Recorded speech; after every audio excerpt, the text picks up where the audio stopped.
Президент Российской Федерации Владимир Владимирович Путин.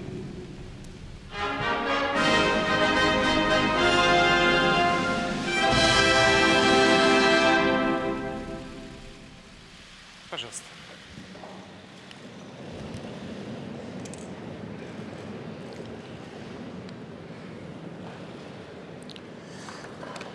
Добрый день, уважаемые члены Совета Федерации, уважаемые депутаты Государственной Думы, уважаемые представители Республики Крым и Севастополя, они здесь среди нас, граждане России, жители Крыма и Севастополя.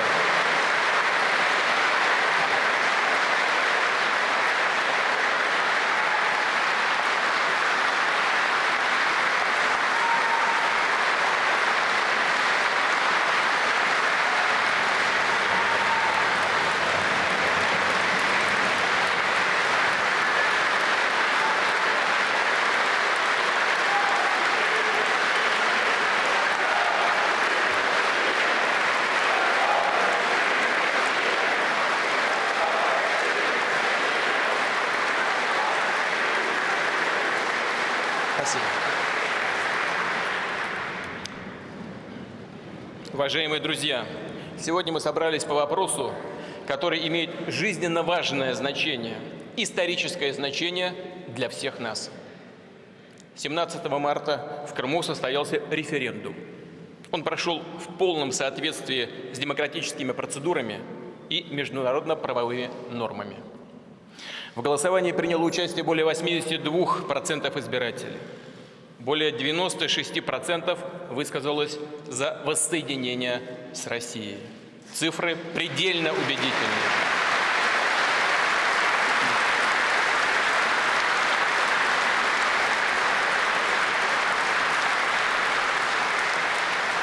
Чтобы понять, почему был сделан именно такой выбор, достаточно знать историю Крыма. Знать, что значила и значит Россия для Крыма и Крым для России. В Крыму буквально все пронизано нашей общей историей и гордостью. Здесь древний Херсонес, где принял крещение святой князь Владимир. Его духовный подвиг, обращение к православию предопределили общую культурную, ценностную, цивилизационную основу, которая объединяет народы России, Украины и Белоруссии. В Крыму могилы русских солдат, мужеством которых Крым в 1783 году был взят под российскую державу. Крым – это Севастополь, город-легенда, город великой судьбы, город-крепость и родина русского Черноморского военного флота.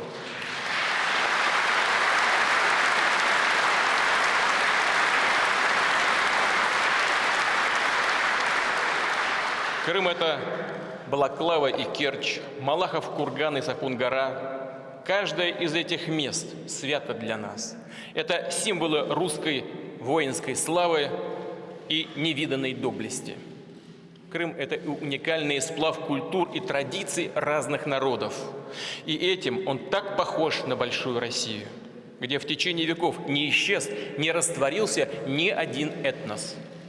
Русские и украинцы, крымские татары и представители других народов жили и трудились рядом на крымской земле, сохраняя свою самобытность, традиции, язык и веру. Кстати, сегодня из 2 миллионов 200 тысяч жителей Крымского полуострова почти 1,5 миллиона русских, 350 тысяч украинцев, которые преимущественно считают русский язык своим родным языком, и порядка 290-300 тысяч крымских татар, значительная часть которых, как показал референдум, также ориентируется на Россию. Да, был период, когда крымским татарам, так же, как и к некоторым другим народам СССР, была проявлена жестокая несправедливость. Скажу одно: от репрессий тогда пострадали многие миллионы людей разных национальностей, и прежде всего, конечно, русских людей. Крымские татары вернулись на свою землю. Считаю, что должны быть приняты все необходимые политические, законодательные решения, которые завершат процесс реабилитации крымско-татарского народа.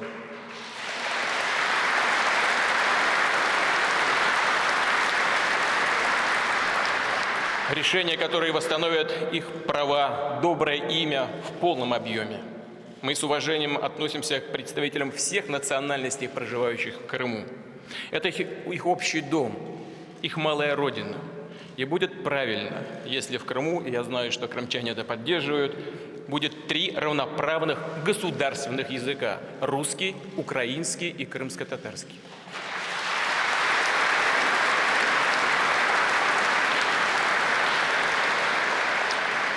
Уважаемые коллеги, в сердце, в сознании людей Крым всегда был и остается неотъемлемой частью России.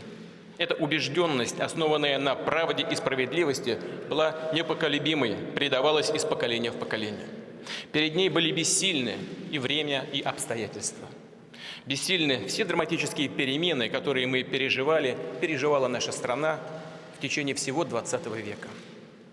После революции большевики по разным соображениям, пусть Богом будет судья, включили в состав Украинской союзной республики значительные территории исторического юга России. Это было сделано без учета национального состава жителей. И сегодня это современный юго-восток Украины. А в 1954 году последовало решение о передаче в ее состав и Крымской области. Заодно передали и Севастополь, хотя он был тогда союзного подчинения. Инициатором был лично глава Коммунистической партии Советского Союза Хрущев. Что им двигало? Стремление заручиться поддержкой украинской номенклатуры или загладить свою вину за организацию массовых репрессий на Украине в 30-е годы? Пусть с этим разбираются историки. Для нас важно другое. Это решение было принято с очевидными нарушениями действовавших даже тогда конституционных норм. Вопрос решили кулуарно, между собойчиком. Естественно, что в условиях тоталитарного государства у жителей Крыма и Севастополя ни о чем не спрашивали. Просто поставили перед фактом. У людей, конечно же, и тогда возникали вопросы, с чего это вдруг Крым оказался в составе Украины. Но по большому счету, нужно прямо об этом сказать, мы все это понимаем. По большому счету это решение воспринималось как некая формальность. Ведь территории передавались в рамках одной большой страны. Тогда просто невозможно было представить, что Украина и Россия могут быть не вместе, могут быть разными государствами. Но это произошло. То, что казалось невероятным, к сожалению, стало реальностью. СССР распался. События развивались столь стремительно, что мало кто из граждан понимал весь драматизм происходивших тогда событий и их последствий. Многие люди и в России, и на Украине, да и в других республиках надеялись, что возникшее тогда Содружество независимых государств станет новой формой общей государственности. Ведь им обещали и общую валюту, и единое экономическое пространство, и общие вооруженные силы. Но все это осталось только обещаниями. А большой страны не стало. И когда Крым вдруг оказался уже в другом государстве, вот тогда уже Россия почувствовала, что ее даже не просто обокрали, а ограбили. Вместе с тем, надо тоже откровенно признать, что и сама Россия, запустив парад суверенитетов, способствовала развалу Советского Союза. А при оформлении распада СССР забыли и про Крым, и про главную базу Черноморского флота Севастополь. Миллионы русских легли спать в одной стране, а проснулись за границей. В одночасье оказались национальными меньшинствами в бывших союзных республиках. А русский народ стал одним из самых больших, если не сказать самым большим, разделенным народом в мире. Сегодня, спустя уже много лет, я слышал, как крымчане совсем недавно говорят, что тогда, в 1991 году, их передали из рук в руки просто как мешок картошки. Трудно с этим не согласиться.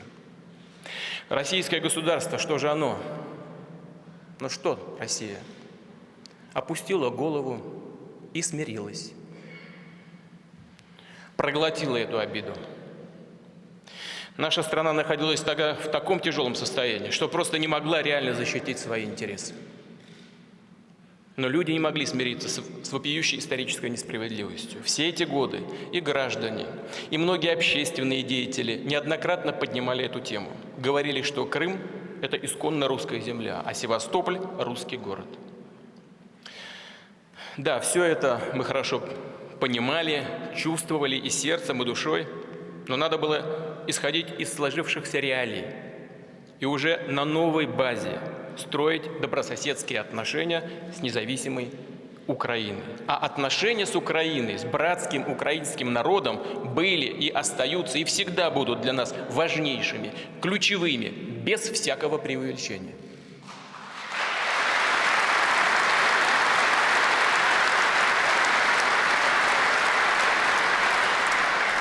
Сегодня можно открыто говорить, и хочу с вами поделиться деталями переговоров, проходившими в начале 2000-х годов. Тогда президент Украины Кучма попросил меня ускорить процесс делимитации российско-украинской границы. До тех пор этот процесс практически не двигался. Россия вроде признала Крым частью Украины, но переговоров по делимитации границы не проводилось. Понимая все сложности этого процесса, тем не менее, я сразу дал указание российским ведомствам активизировать эту работу по оформлению границ. Чтобы было понятно всем, соглашаясь на делимитацию, мы фактически и юридически признавали Крым украинской территорией. Тем самым окончательно закрывали этот вопрос. Мы шли навстречу Украине не только по Крыму, но и по такой сложнейшей теме, как разграничение акватории Азовского моря и Керченского пролива. Из чего мы тогда исходили? Исходили из того, что хорошие отношения с Украиной для нас главное. И они не должны быть заложником тупиковых территориальных споров. Но при этом, конечно, рассчитывали, что Украина будет нашим добрым соседом, что русские и русскоязычные граждане на Украине, особенно на ее юго-востоке и в Крыму, будут жить в условиях дружественного, демократического, цивилизованного государства, что их законные интересы будут обеспечены в соответствии с нормами международного права. Однако ситуация стала развиваться по-другому. Раз за разом предпринимались попытки лишить русских исторической памяти, а подчас и родного языка, сделать объектом принудительной ассимиляции. И, конечно, русские, как и другие граждане Украины, страдали от постоянного политического и государственного перманентного кризиса, который сотрясает Украину уже более 20 лет. Понимаю, почему люди на Украине хотели перемен. За годы самостоятельности, независимости власть, что называется, их достала, опостылила просто. Менялись президенты.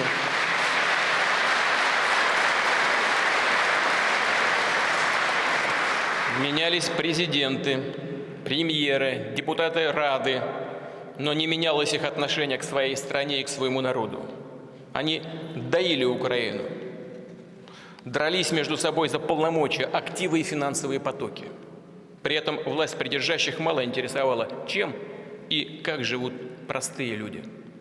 В том числе, почему миллионы граждан Украины не видят для себя перспектив на родине и вынуждены уезжать за границу, но паденные заработки в другие страны. Хочу отметить, не в какую-то силиконовую долину, а именно на паденные заработки. Только в России в прошлом году их работало почти 3 миллиона человек. По некоторым оценкам, объем их заработка в 2013 году в России составил более 20 миллиардов долларов. Это порядка 12% ВВП Украины. Повторю, хорошо понимаю тех, кто с мирными лозунгами вышел на Майдан, выступая против коррупции, неэффективного госуправления, бедности, право на мирный протест, демократические процедуры, выборы для того и существуют, чтобы менять власть, которая не устраивает людей. Но те, кто стоял за последними событиями на Украине, преследовали другие цели. Они готовили государственный переворот, очередной. Планировали захватить власть, не останавливаясь ни перед чем. В ход были пущены и террор, и убийства, и погромы. Главными исполнителями переворота стали националисты, неонацисты, русофобы и антисемиты. Именно они во многом определяют и сегодня еще до сих пор жизнь на Украине. Первым делом новые так называемые власти внесли скандальный законопроект о пересмотре языковой политики, который прямо ущемлял права национальных меньшинств.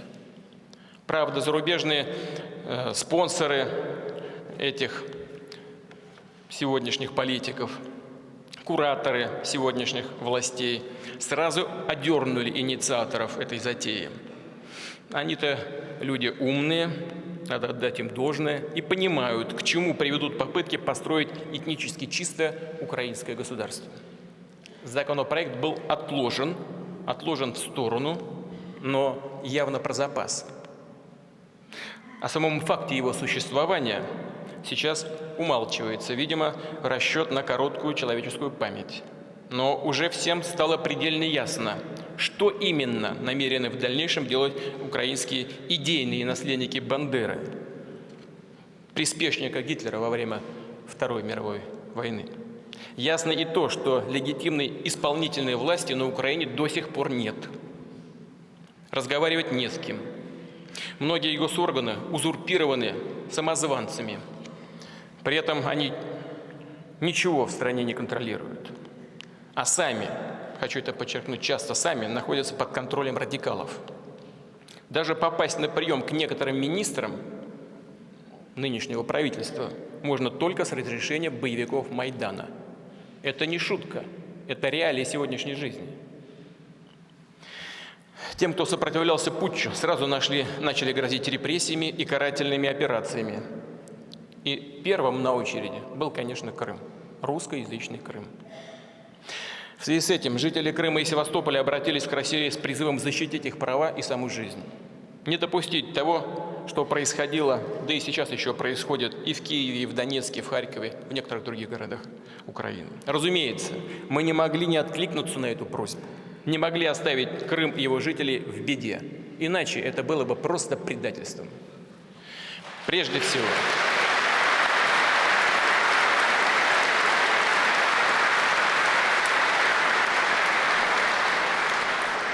всего, нужно было помочь создать условия для мирного, свободного волеизъявления, чтобы крымчане могли сами определить свою судьбу.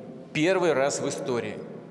Однако, что же мы слышим сегодня от наших коллег из Западной Европы и Северной Америки? Нам говорят, что мы нарушаем нормы международного права. Во-первых, хорошо, что они хоть вспомнили о том, что существует международное право. И на том спасибо. Лучше поздно, чем никогда.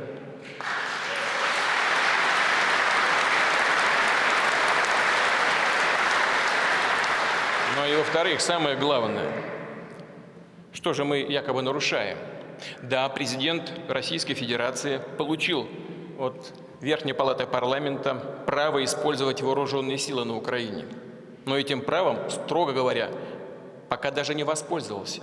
Вооруженные силы России не входили в Крым. Они там уже и так находились в соответствии с международным договором. Да, мы усилили нашу группировку. Но при этом, хочу это подчеркнуть, чтобы все знали и слышали, мы даже не превысили предельной штатной численности наших вооруженных сил в Крыму. А она предусмотрена в объеме 25 тысяч человек. В этом просто не было необходимости. Далее, объявляя о своей независимости, назначая референдум, Верховный Совет Крыма сослался на Устав Организации Объединенных Наций, в котором говорится о праве нации на самоопределение. Кстати, и сама Украина, хочу это напомнить, объявляя о выходе из СССР, сделала то же самое, почти текстуально то же самое. На Украине воспользовались этим правом, а крымчанам в нем отказывают. Почему? Кроме того, крымские власти опирались и на известный косовский прецедент. Прецедент, который наши западные партнеры создали сами, что называется, своими собственными руками. В ситуации абсолютно аналогичной крымской признали отделение Косово от Сербии легитимным, доказывая всем, что никакого разрешения центральных властей страны для одностороннего объявления независимости не требуется. Международный суд ООН на основе пункта 2 статьи 1 Устава Организации Объединенных Наций согласился с этим. И в своем решении от 22 июля 2010 года отметил следующее. Привожу дословную цитату. «Никакого общего запрета на одностороннее провозглашение независимости не вытекает из практики Совета Безопасности». И далее. «Общее международное право не содержит какого-либо применимого запрета на провозглашение независимости». Все, как говорится, предельно ясно. Я не люблю обращаться к цитатам, но все-таки не могу удержаться. Еще одна выдержка из еще одного официального документа. На этот раз это письменный меморандум США от 17 апреля 2009 года, представленный в этот самый международный суд в связи со слушаниями по Косово. Опять процитирую. «Декларации о независимости могут, и часто так и происходит, нарушать внутреннее законодательство. Однако это не означает, что происходит нарушение международного права». Конец цитаты. Сами написали, раструбили на весь мир, нагнули всех, а теперь возмущаются. Чему? Ведь действия крымчан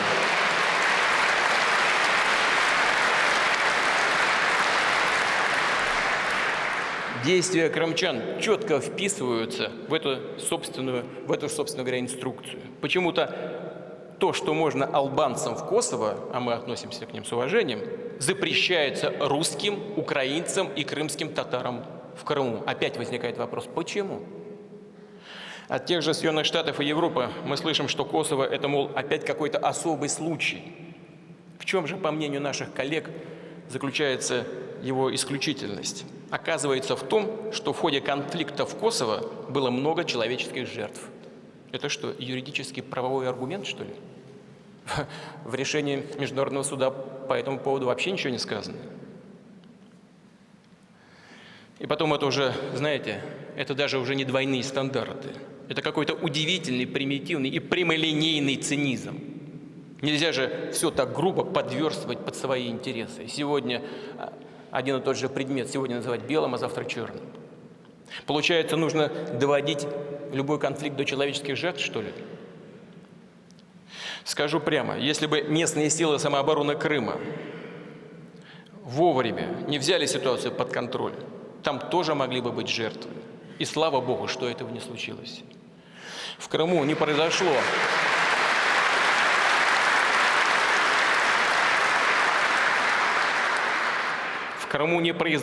ни одного вооруженного столкновения и не было человеческих жертв.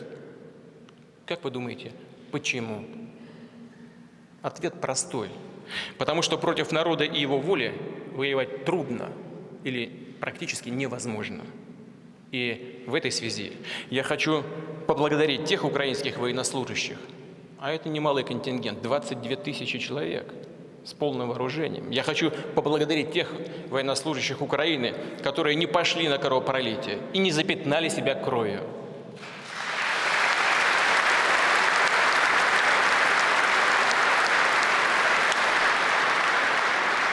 В этой связи, конечно, возникают и другие мысли. Нам говорят о какой-то интервенции в Крыму российской, об агрессии.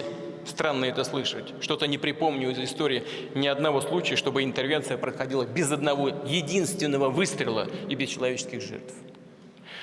Уважаемые коллеги, в ситуации вокруг Украины, как в зеркале, отразилось то, что происходит сейчас, да и происходило на протяжении последних десятилетий в мире.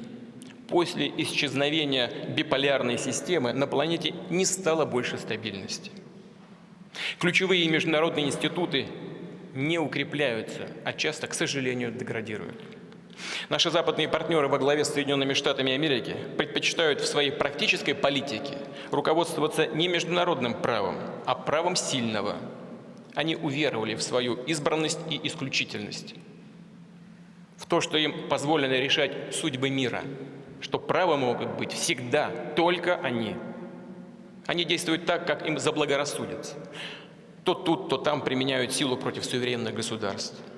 Выстраивают коалиции по принципу «кто не с нами, тот против нас». Чтобы придать агрессии видимость законности, выбивают нужные резолюции международных организаций. А если по каким-то причинам этого не получают, вовсе игнорируют и Совет Безопасности ООН, и ООН в целом.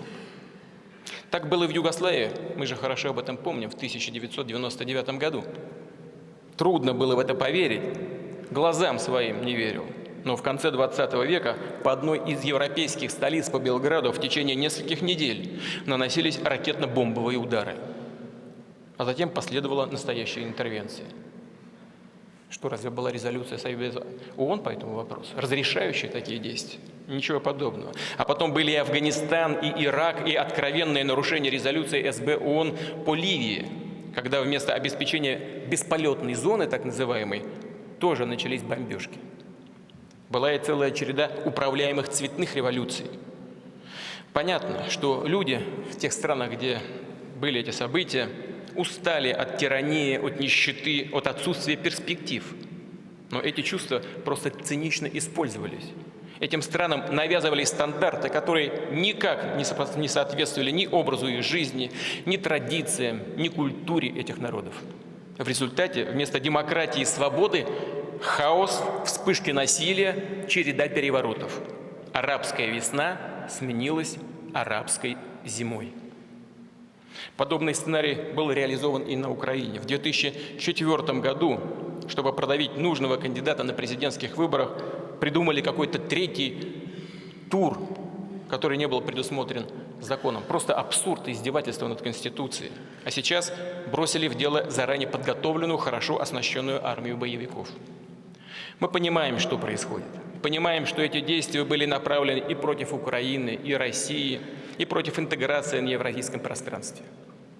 И это в то время, когда Россия искренне стремилась к диалогу с нашими коллегами на Западе. Мы постоянно предлагаем сотрудничество по всем ключевым вопросам.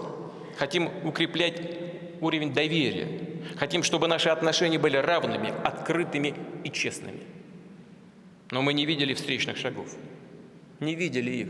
Напротив, нас раз за разом обманывали, принимали решения за нашей спиной, ставили перед свершившимся фактом. Так было и с расширением НАТО на восток, с размещением военной инфраструктуры у наших границ. Нам все время одно и то же твердили. Но вас это не касается. Легко сказать, не касается. Так было и с развертыванием систем противоракетной обороны. Несмотря на все наши опасения, машина идет, двигается. Так было с бесконечным затягиванием переговоров по визовым проблемам, с обещаниями честной конкуренции и свободного доступа на глобальные рынки. Нам сегодня угрожают санкциями. Но мы и так живем в условиях ряда ограничений, весьма существенных для нас, для нашей экономики, для нашей страны. Например, еще в период холодной войны США, затем и другие страны запретили продавать в СССР большой перечень технологий и оборудования, составив так называемые кокомовские списки. Сегодня они формально отменены, но только формально. На деле многие запреты по-прежнему действуют.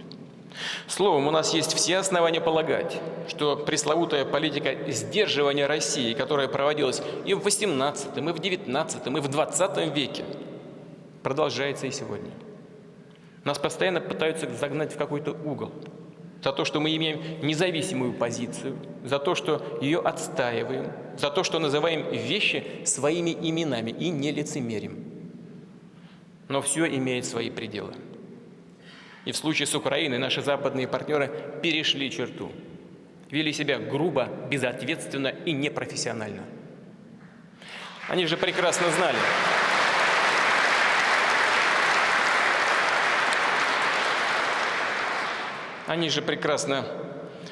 знали, что и на Украине, и в Крыму живут миллионы русских людей. Насколько нужно потерять политическое чутье и чувство меры, чтобы не предвидеть всех последствий своих действий. Россия оказалась на рубеже, от которого не могла уже отступить. Если до упора сжимать пружину, она когда-нибудь с силой разожмется. Надо помнить об этом всегда. Сегодня необходимо прекратить истерику, отказаться от риторики холодной войны и признать очевидную вещь.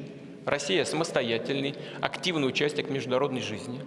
У нее, как и у других стран, есть национальные интересы, которые нужно учитывать и уважать. При этом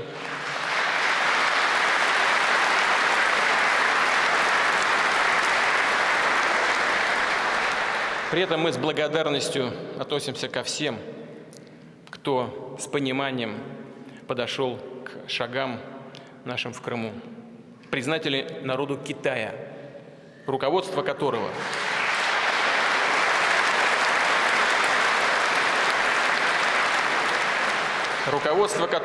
рассматривало и рассматривает ситуацию вокруг Украины и Крыма во всей ее исторической и политической полноте.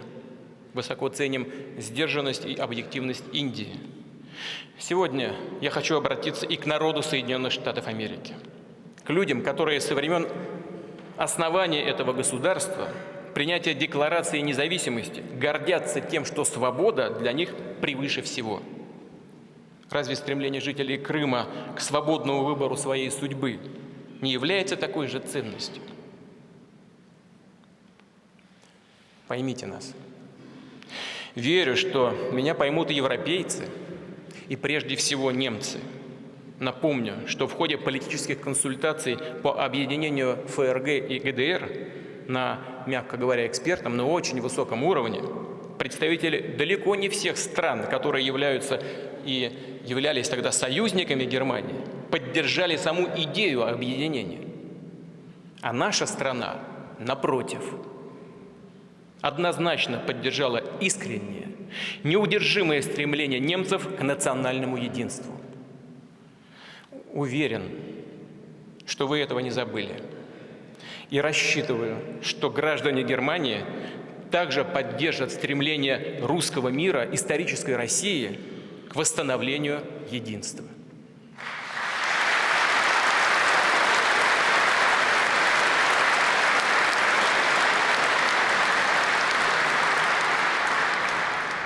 Я обращаюсь и к народу Украины. Искренне хочу, чтобы вы нас поняли.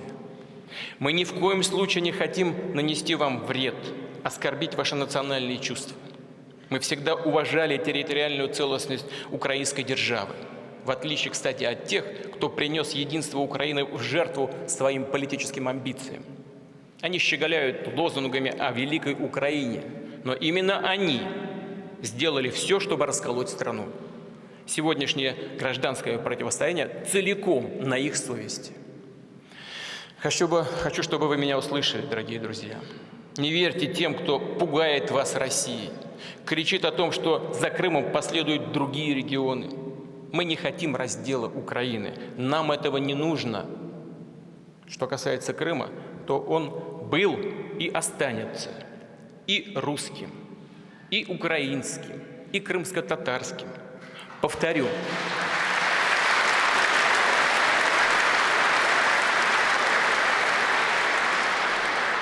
Повторю, он будет, как и было веками, родным домом для представителей всех живущих там народов. Но он никогда не будет бендеровским.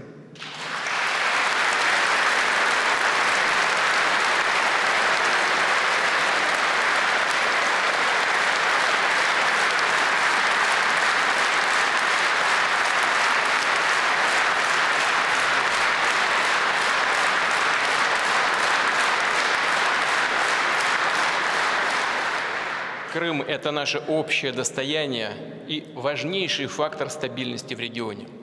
И эта стратегическая территория должна находиться под сильным, устойчивым суверенитетом, который по факту может быть только российским сегодня.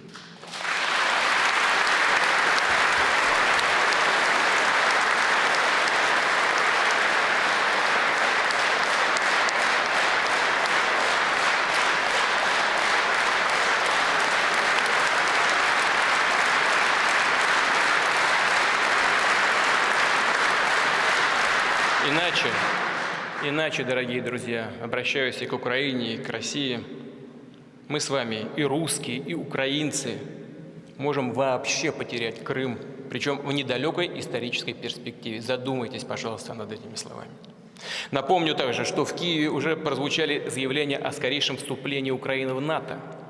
Что означала бы эта перспектива для Крыма и Севастополя? То, что в городе русской воинской славы появился бы натовский флот, что возникла бы угроза для всего юга России, не какая-то эфемерная, совершенно конкретная. Все, что реально могло бы произойти, это все то, что реально могло бы произойти, если бы не выбор крымчан. Спасибо им за это.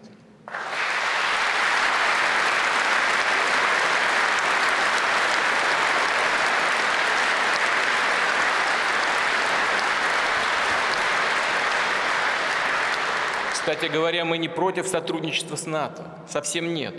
Мы против того, чтобы военный альянс, а НАТО остается при всех внутренних процессах военной организации, мы против того, чтобы военная организация хозяйничала возле нашего забора, рядом с нашим домом или на наших исторических территориях.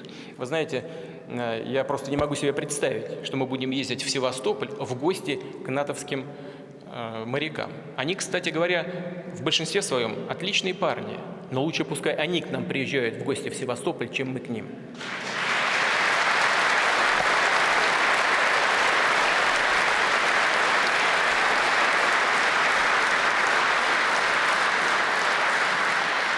Скажу прямо, у нас болит душа за все, что происходит сейчас на Украине.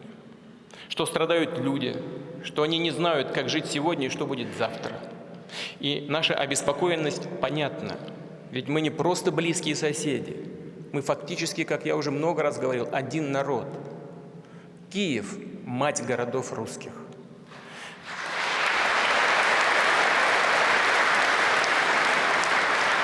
Древняя Русь – это наш общий исток. Мы все равно не сможем друг без друга. И скажу еще об одном. На Украине живут и будут жить миллионы русских людей, русскоязычных граждан. И Россия всегда будет защищать их интересы политическими, дипломатическими, правовыми средствами. Однако прежде всего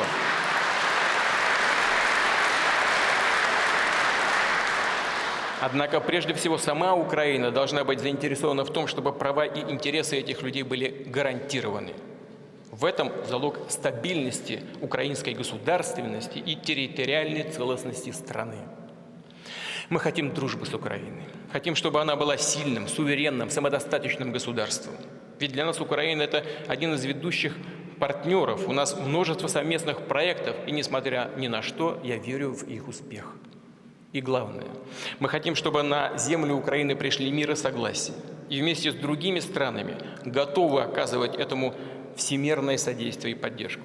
Но, повторю, только сами граждане Украины в состоянии навести порядок в собственном доме.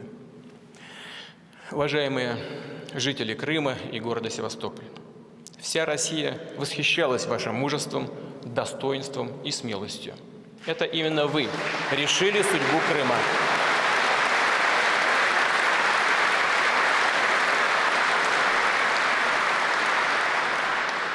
В эти дни мы были близки как никогда, поддерживали друг друга.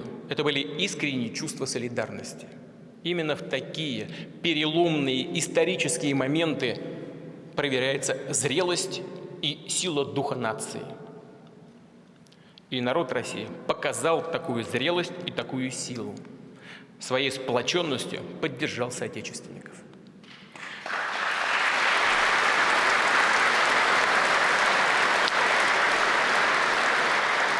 Твердость внешнеполитической позиции России основывалась на воле миллионов людей, на общенациональном единении, на поддержке ведущих политических и общественных сил. Я хочу поблагодарить всех за этот патриотический настрой, всех без исключения. Но нам важно и впредь сохранять такую же консолидацию, чтобы решать задачи, которые стоят перед Россией. Мы явно столкнемся и с внешним противодействием. Но мы должны для себя решить, готовы ли мы последовательно отстаивать свои национальные интересы, или будем вечно их сдавать, отступать неизвестно куда. Некоторые западные политики уже стращают нас не только санкциями, но и перспективой обострения внутренних проблем. Хотелось бы знать, что они имеют в виду. Действия некой пятой колонны, разного рода национал-предателей, или рассчитывают, что смогут ухудшить социально-экономическое положение России и тем самым спровоцировать недовольство людей. Рассматриваем подобные заявления как безответственные и явно агрессивные, и будем соответствующим образом на это реагировать. При этом мы сами никогда не будем стремиться к конфронтации с нашими партнерами. ни на Востоке, ни на Западе. Наоборот, будем делать все необходимое, чтобы строить цивилизованные, добрососедские отношения, как это и положено в современном мире. Уважаемые коллеги, понимаю крымчан, которые поставили вопрос на референдуме предельно прямо и четко. Быть Крыму либо с Украиной, либо с Россией. И можно с уверенностью сказать, что руководство Крыма и Севастополя, депутаты законодательных органов власти, формулируя вопросы референдума, поднялись над групповыми и политическими интересами и руководствовались, во главу угла поставили исключительно коренные интересы людей. Любой другой вариант плебисцита, каким бы привлекательным он ни казался на первый взгляд, в силу исторических, демографических, политических и экономических особенностей этой территории, был бы промежуточным, временным и зыбким. Неизбежно привел бы к дальнейшему обострению ситуации вокруг Крыма и самым пагубным образом отразился бы на жизни людей. Крымчане поставили вопрос жестко, бескомпромиссно, без всяких полутонов. Референдум был проведен открыто и честно. И люди в Крыму ясно, убедительно выразили свою волю. Они хотят быть с Россией.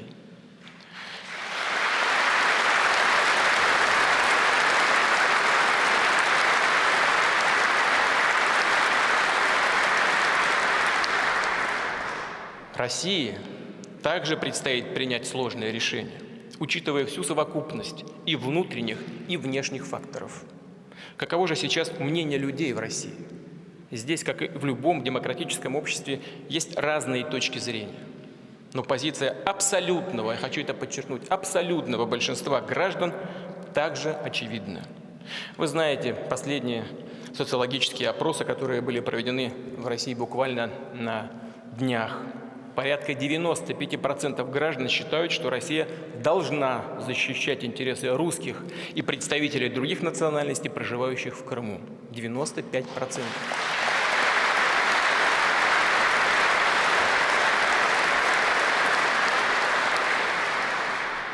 А более 83% полагают, что Россия должна это делать, даже если такая позиция осложнит наши отношения с некоторыми государствами.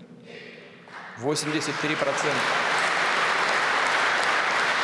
86% граждан нашей страны убеждены, что Крым до сих пор является российской территорией, российской землей.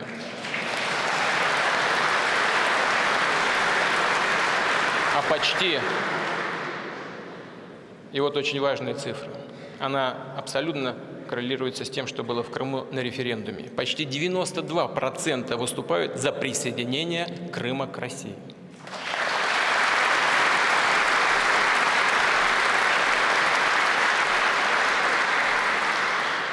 Таким образом, и подавляющее большинство жителей Крыма, и абсолютное большинство граждан Российской Федерации поддерживают воссоединение Республики Крым и города Севастополя с Российской Федерацией.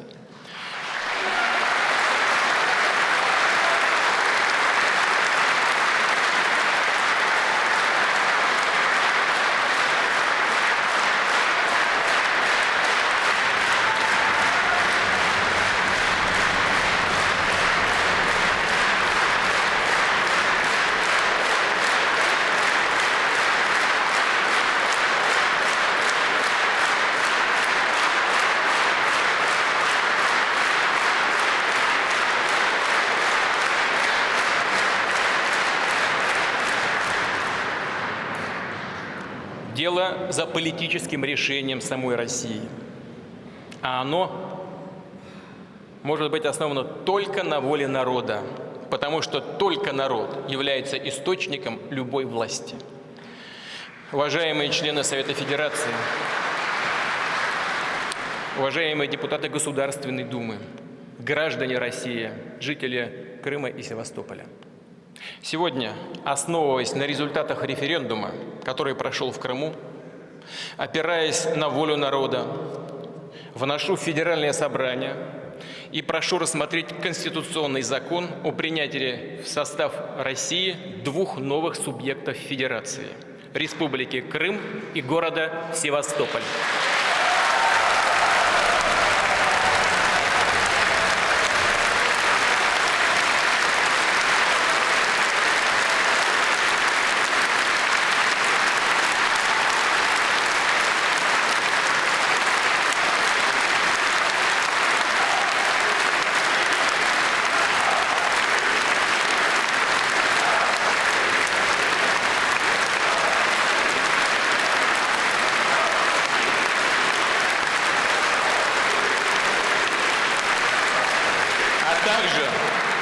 также ратифицировать подготовленный для подписания договор о вхождении Республики Крым и города Севастополь в Российскую Федерацию. Не сомневаюсь в вашей поддержке.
Начинается церемония подписания.